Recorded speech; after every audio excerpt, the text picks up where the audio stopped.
Welcome to Zombicide. Zombicide is a cooperative board game that can be played from 1 to 6 players. Obviously, if you were playing by yourself, you'd have to control more survivors, so you'd bring maybe 4 of these survivors by yourself. If you play a bigger game for 4 to 6 players, each player would control 1 survivor.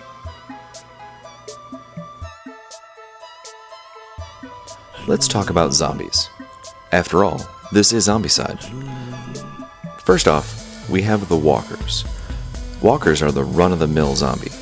They move slowly, but there's strength in their numbers. Then we have the runners. Runners can have up to 2 action points, allowing them to attack and move again. Next is the fatty. When the fatty comes out, he brings 2 walkers with him. One other important thing about the fatty is that he can take up to 2 damage, requiring special weapons to deal with him, like the chainsaw, which can cause 2 damage.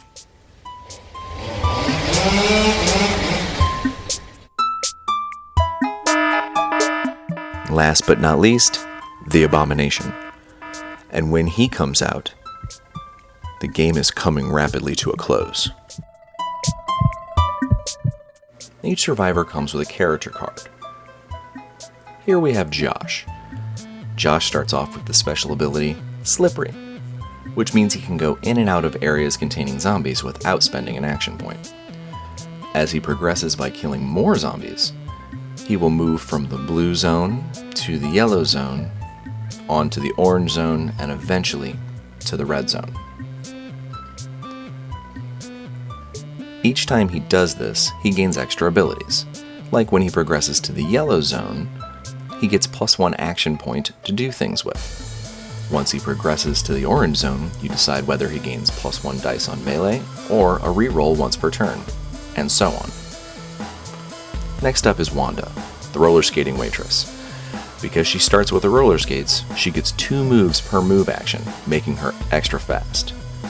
Progressing to the yellow zone gives her +1 action point, orange grants her either slippery or +1 to her melee roll, and the red zone giving her even more options. We aren't going to introduce all the characters to you, but we are going to show you a game in progress so you get an idea of what Zombicide is like and how fast and fun it is. Let's play some Zombicide. Survivors normally start off with 3 action points. They can choose to attack, move, or search in a map zone that has no zombies in it.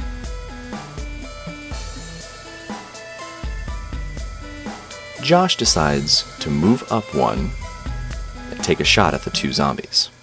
He needs a 4+ to hit, rolling 1 die for each pistol. He scores 2 hits, generating 2 noise counters and killing 2 zombies, moving him up the track 2 spots. He has 1 action point left to move, so he moves into the room. Now he's finished with his action points, so now it's Wanda's turn. Wanda decides she's going to open this door and see what's going on in that building, generating 1 noise counter for opening the door.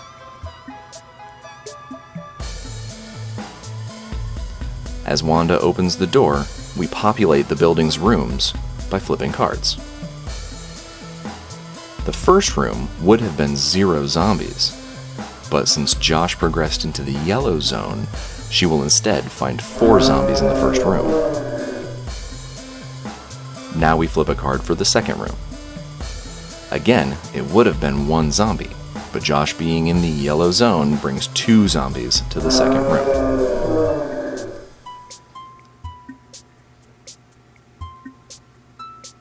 Since Wanda just found out there are 6 zombies in the building, it would be a really bad idea to go in there. So she decides to go join Josh. Since each action she can move is 2, 1, 2, 1, 2. Now that every survivor has gone, we can go to the zombie turn. The zombie sequence plays as attack, move, and then spawn. So first, they will go after what the zombies can see, None of the zombies can see anyone, so they'll go towards noise. 1, 1, 1, 1. And all of these zombies will investigate that noise.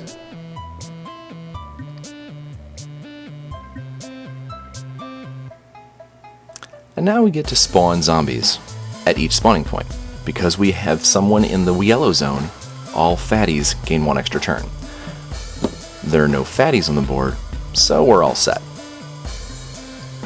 And that spawning point will get 1 fatty, which comes with 2 walkers.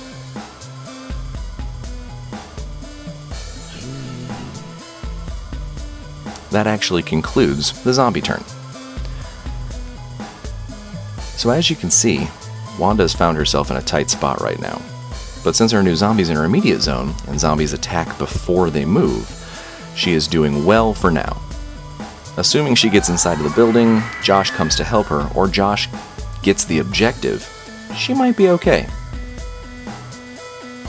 In the Zombicide rulebook, there are many scenarios to choose from, increasing the replayability of the game tremendously.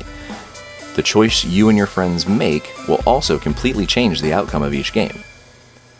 As you can see from our demonstration, Josh's choice to shoot the 2 zombies affected Wanda's card draw dramatically. So there is always a risk-reward ratio, and simply choosing to kill all the zombies all the time is not always a good thing. There you have a taste of Zombicide.